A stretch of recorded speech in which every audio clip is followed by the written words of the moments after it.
Le XVIe siècle. Des quatre coins de l'Europe, de gigantesques voiliers partent à la conquête du Nouveau Monde. À bord de ces navires, des hommes avides de rêves, d'aventures et d'espace, à la recherche de fortune. Qui n'a jamais rêvé de ces mondes souterrains, de ces mers lointaines peuplées de légendes, ou d'une richesse soudaine qui se conquerrait au détour d'un chemin de la cordillère des Andes? Qui n'a jamais souhaité voir le soleil souverain guider ses pas au cœur du pays Inca, vers la richesse et l'histoire des mystérieuses cités d'or?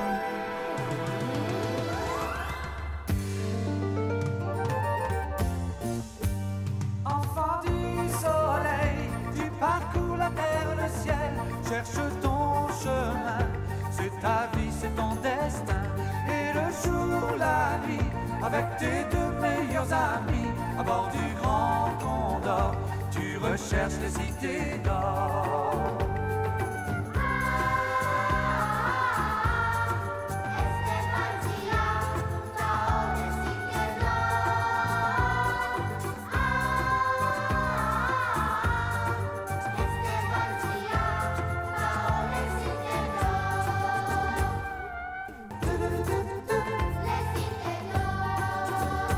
Enfant du soleil, ton destin est sans pareil. L'aventure t'appelle, n'attends pas et cours vers elle.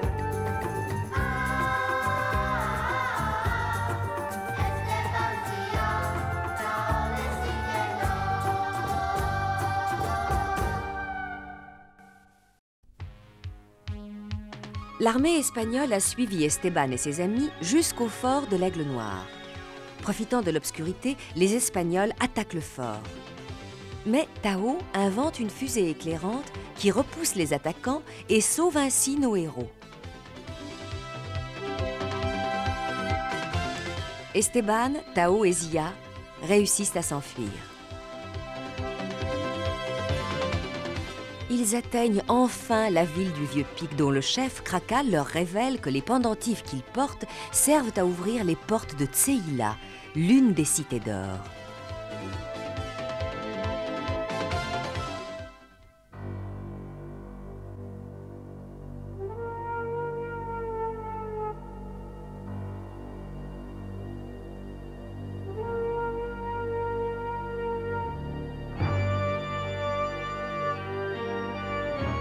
Peuple du Vieux-Pic, écoutez-moi. Écoutez Kraka, votre chef. J'ai une grande nouvelle. Je vous présente Esteban, Zia et Tao qui sont à côté de moi. C'est notre protecteur au-delà des mers de l'Ouest qui nous a envoyé ces trois enfants. Non, Kraka, ce n'est pas exact. Il ne peut en être autrement, Esteban. Quels enfants pourraient faire couler un bateau aussi grand que celui qui crachait la foudre et aussi vaincre par 2 fois l'armée du gouverneur? Et pourtant... Des enfants ordinaires n'auraient rien pu faire en pareil cas. Oui, ce sont bien les messagers du protecteur! Les messagers de Piacocha! Mais vous vous trompez. Esteban, regarde les enfants qui sont juste devant nous, là. Oh. Jusqu'à ton arrivée, nous étions tous morts d'inquiétude à l'idée que la grande armée du gouverneur allait attaquer notre ville. Mais tu vois bien que votre seule présence a suffi à les rassurer. Ils n'ont plus peur.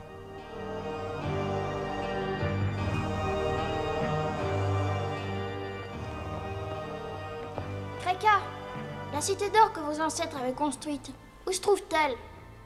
Hélas, ce secret a été perdu. Personne aujourd'hui ne sait plus où se trouvent les cités d'or. Ah, c'est vraiment dommage. Je suis sûre que le pendentif du soleil aurait pu nous ouvrir les portes des cités d'or. Ne t'inquiète pas, Tao. Je suis sûre que nous trouverons d'autres indices. Rappelle-toi, le Kipou disait qu'il fallait d'abord venir jusqu'au Vieux-Pic. Qu'as-tu, Pichou? Pichou!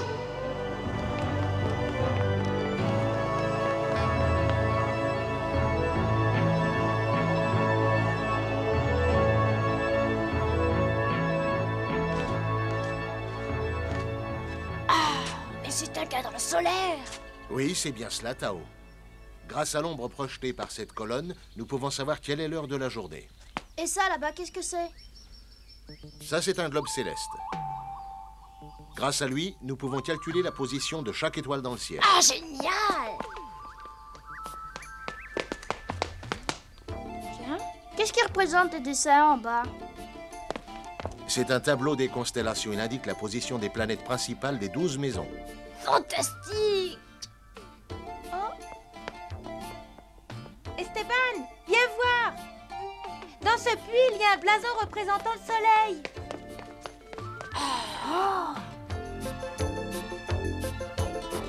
Kraka, que signifie ce blason du soleil dans ce puits? Malheureusement, je ne sais pas ce que signifient toutes ces gravures dans la pierre, Esteban. Personne ici ne le sait. La seule personne qui serait capable de te répondre, je crois que c'est Mayuka. Mais qui c'est, Mayuka? C'est un vieil homme qui connaît beaucoup de légendes. Des légendes? Quel genre de légendes? Les légendes incas de notre vieux monde. Et justement, on m'a reparlé de lui récemment. On m'a dit que Mayuka était passé par la vieille ville il n'y a pas très longtemps. Peut-être que ce vieil homme aurait des renseignements à te donner sur ton père, Esteban, s'il connaît les légendes. Hein? Mais oui, bien sûr, un homme qui, il y a 10 ans, a essayé de trouver la mer de l'Ouest avec un bébé, il ne doit pas y en avoir beaucoup. Excusez-moi de vous interrompre, Kraka, mais tout est prêt pour nos invités. Merci. Et Yakuma va s'occuper de vous. Suivez-la et surtout ne vous gênez pas avec elle. Vous pouvez lui demander tout ce que vous voudrez, elle s'occupera de vous comme une mère. Comme une mère?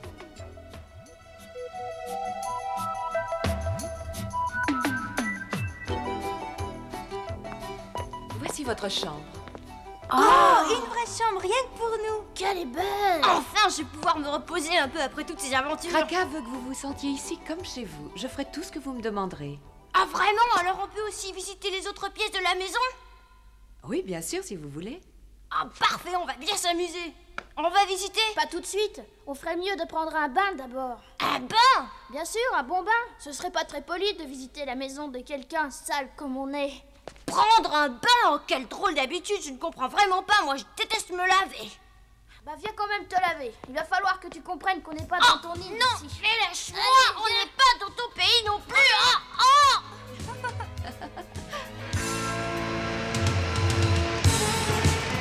Tu vois ce bassin en bas? On va pouvoir nager dedans, on va bien s'amuser. Oh, d'accord, mais alors on fait la course et c'est moi qui vais gagner. On verra, allez viens. Ah ici c'est très bien.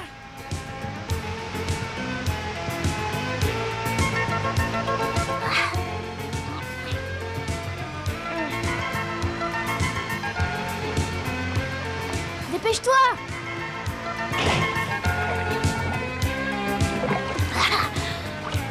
Alors, tu viens? Oui, attends une seconde.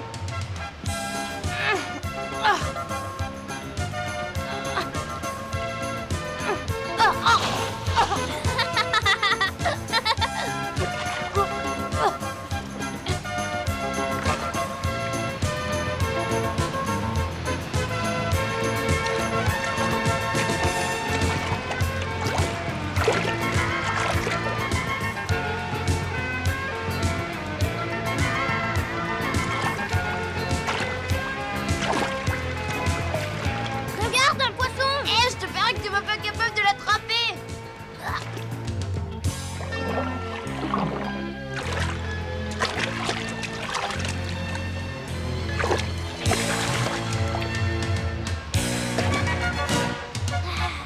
Alors, tu l'as?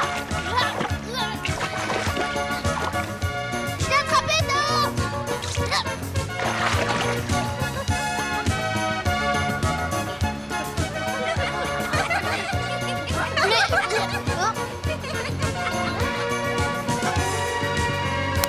Eh, vous attendez!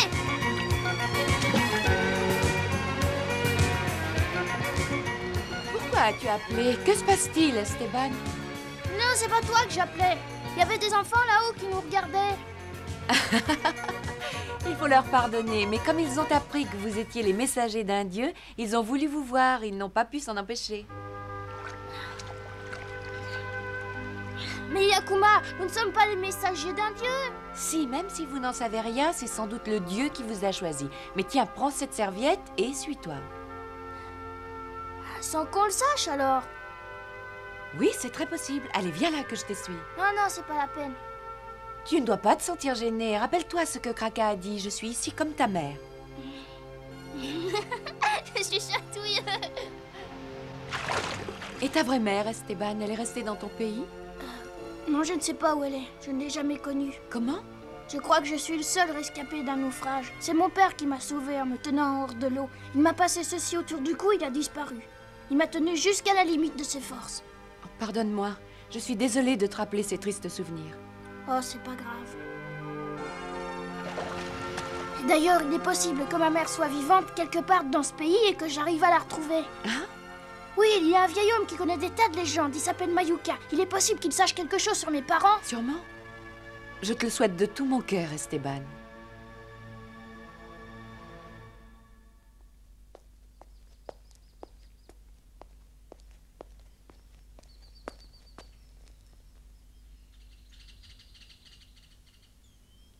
Ça, je suis sûre que ça a une signification particulière.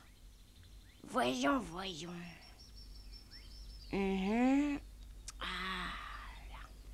Ah, tu es là, Tao. Écoute, je vais descendre en ville. En ville? Oui, je veux trouver ce vieillard là. Tu sais, Mayuka, j'ai tellement envie de savoir. Ah, je te comprends, vas-y, moi, il faut que j'étudie ça. Sérieusement, je reste ici. À tout à l'heure. Esteban, attends! Tao! Il faut résoudre cette énigme. Viens, d'abord il faut trouver Mayuka, c'est important pour Esteban. Tao! Oh non, mais lâche-moi, Zia! Ah! Allez, viens! Attends-moi!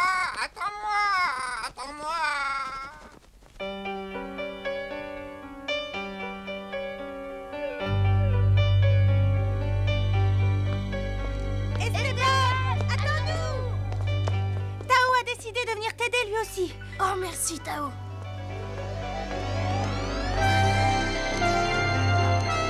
Vite! S'il vous plaît!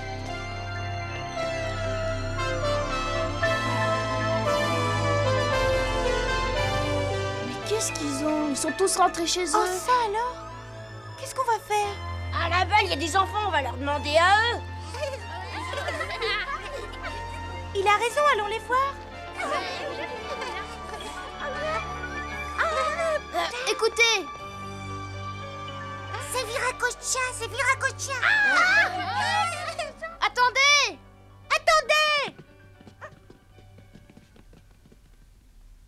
Mais qu'est-ce qu'ils ont tous? Tant qu'ils croiront que nous sommes les messagers de leur Dieu, ils ne nous laisseront pas nous approcher. D'accord, je vais leur montrer que nous ne sommes pas les messagers du Dieu. Hein? Mais comment tu vas faire? Vous allez voir. Voilà. Ta-ta-ta! Je suis le fou favori du roi, je marche sur les mains. Ta-ta-ta! C'est bien, Pichou, aide-le. Ta-ta-ta!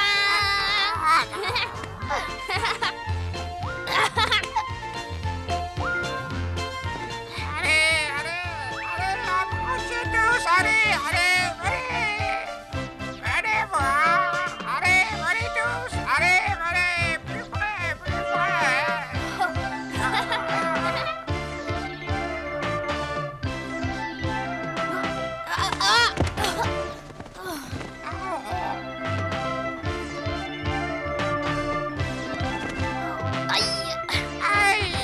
Aïe. Je crois que c'est raté. N'ayez pas peur de moi, mes amis. Vous voulez bien qu'on joue ensemble? N'ayez pas peur. Venez. Est-ce que je peux te toucher? Bien sûr. Voilà. Mais il est comme nous. Et tu vois bien que nous sommes pareils, toi et moi.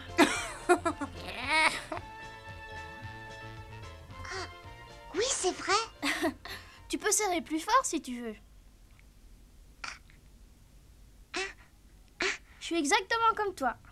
Mais alors, est-ce que nous aussi, on pourrait être les messagers d'un Dieu? Bien sûr, si moi je peux être le messager des dieux, il n'y a aucune raison pour que vous ne puissiez pas l'être aussi, puisque nous sommes pareils. Je m'appelle Loka. Et moi, je m'appelle Shikomi. Moi, c'est Esteban. Bonjour.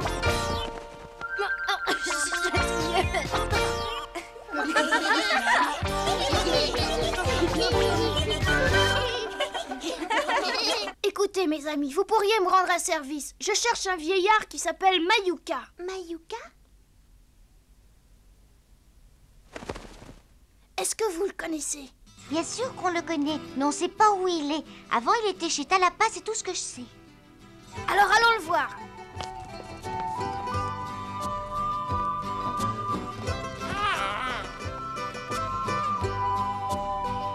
Oui, c'est vrai, il est passé ici, mais il est reparti. Oh! Il est peut-être allé dans une autre ville, je n'en sais vraiment rien. Moi, il ne m'a rien dit. Tu crois que Mayuka est vraiment parti dans une autre ville, Esteban? Peut-être. C'est bien dommage qu'il n'ait pas dit où il allait. Nous ne sommes pas très avancés et je ne vois pas très bien ce qu'on pourrait faire. Oh, c'est vraiment bête.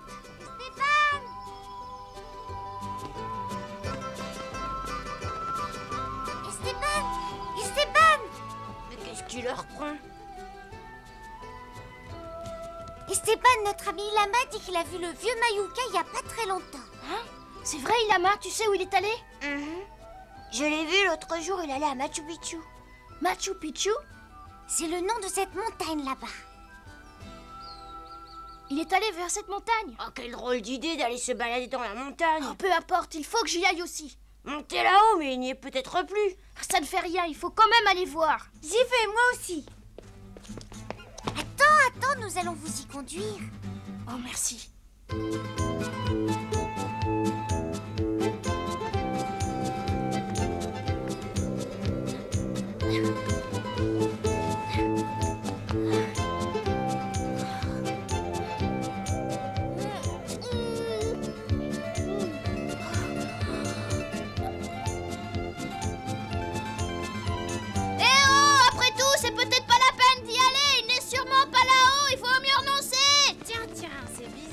T'as envie de renoncer maintenant, tu n'aurais pas un peu le vertige par hasard?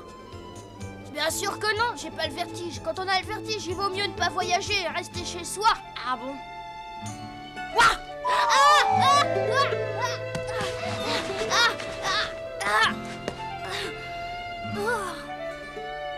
Ça va, Esteban? Oh, Tao!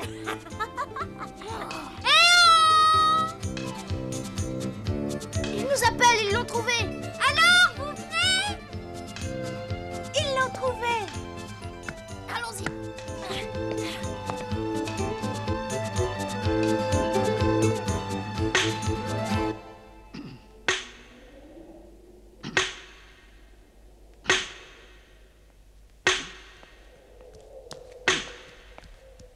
Bonjour, c'est vous, Mayuka?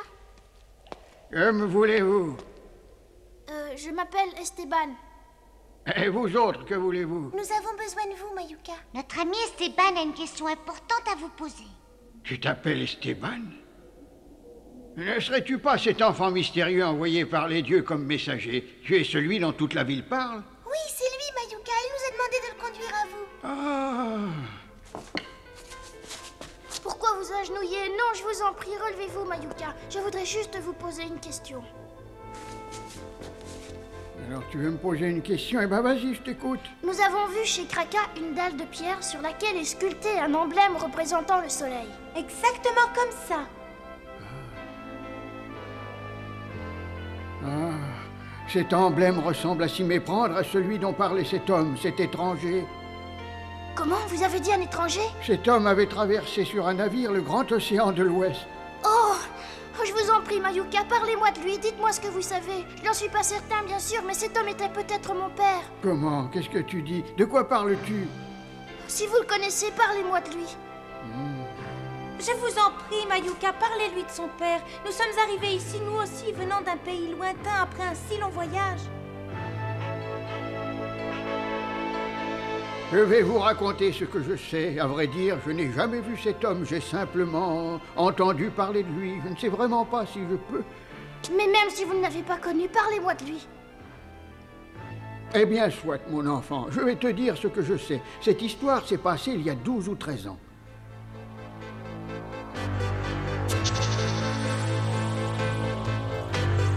Un homme venu en bateau sur le grand océan de l'Ouest serait tombé amoureux d'une jeune fille inca et ils auraient eu un enfant.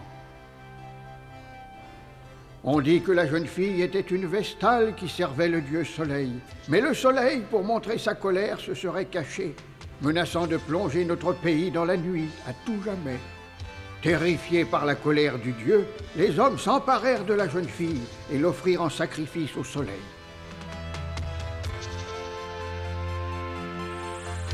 Puis, ils construisirent un navire semblable à celui sur lequel l'étranger était venu, et ils renvoyèrent l'homme et l'enfant sur le grand océan de l'Ouest.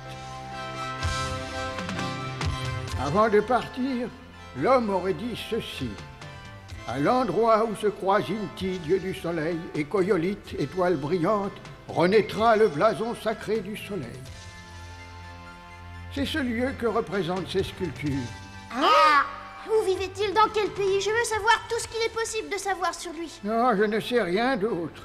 D'ailleurs, vois-tu, Esteban, je ne suis même pas sûr que cette histoire soit vraie. Ça n'est peut-être qu'une légende. Oh, mais je... Ah, il est inutile d'insister, mon garçon. Je t'ai vraiment dit tout ce que je savais. Excuse-moi.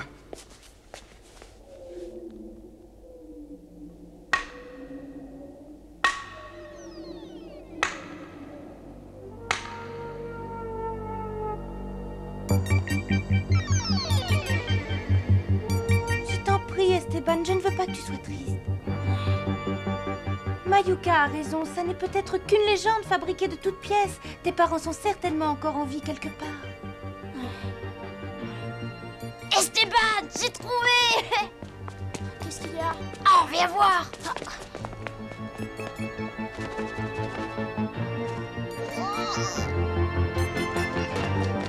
J'ai longtemps cherché dans le livre d'astronomie du peuple de Mu et... D'après le calcul que j'ai fait à partir de cette carte du ciel, j'ai conclu que le soleil et l'étoile brillante se croisent une fois par an. Alors viens par ici. Ce dessin que nous avons remarqué hier dans le puits doit être une sorte de repère. Et le lieu d'où l'on peut observer le passage des deux astres doit être au sud de là où nous nous trouvons. Et la cité d'or est là, à ton avis? Ah, c'est possible. Tu as raison, j'en suis sûre, Tao, je le sens. C'est là que se trouve la première cité d'or. Si c'est vrai, cela veut dire que mon père avait découvert les cités d'or.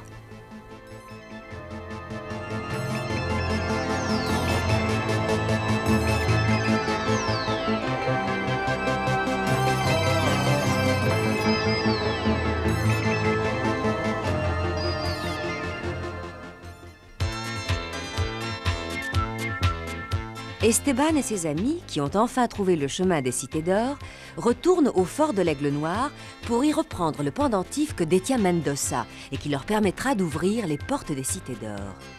Lorsqu'ils arrivent, l'armée espagnole est en train d'attaquer le fort au canon. Ne manquez pas le prochain épisode des mystérieuses cités d'or.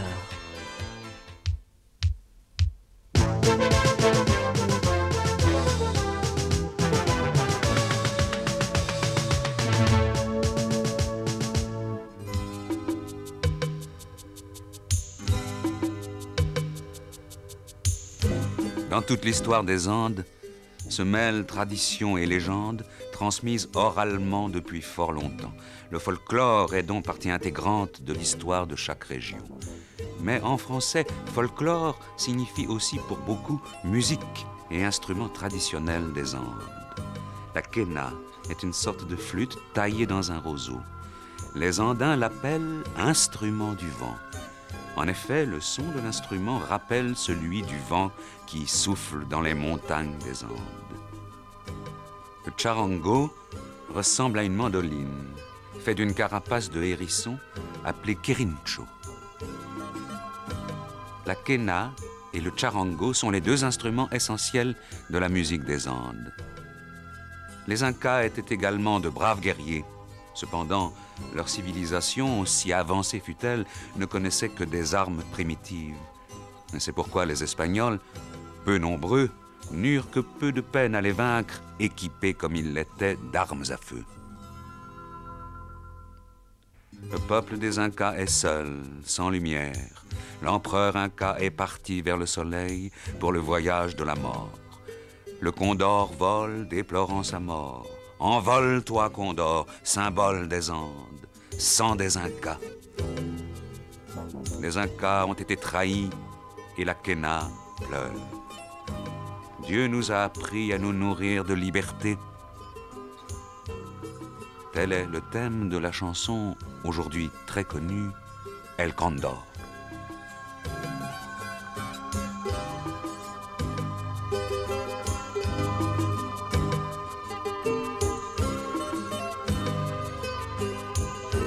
De nos jours, on compte encore 15 millions d'Indiens de race pure sur le nouveau continent. Pendant longtemps, ils ont été tyrannisés par les Blancs. Ils en avaient même fini par oublier comment exprimer leurs sentiments. La musique fut pour eux une façon de retrouver la liberté et la joie. Au revoir. À bientôt.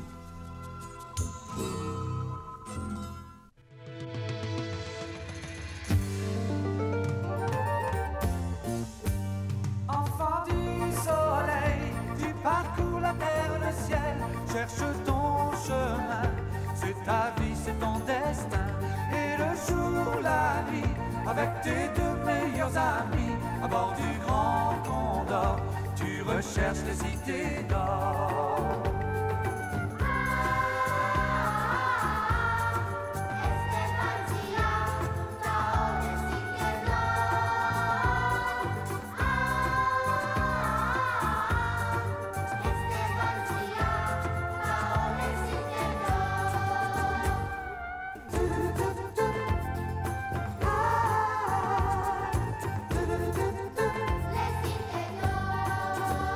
Enfant du soleil,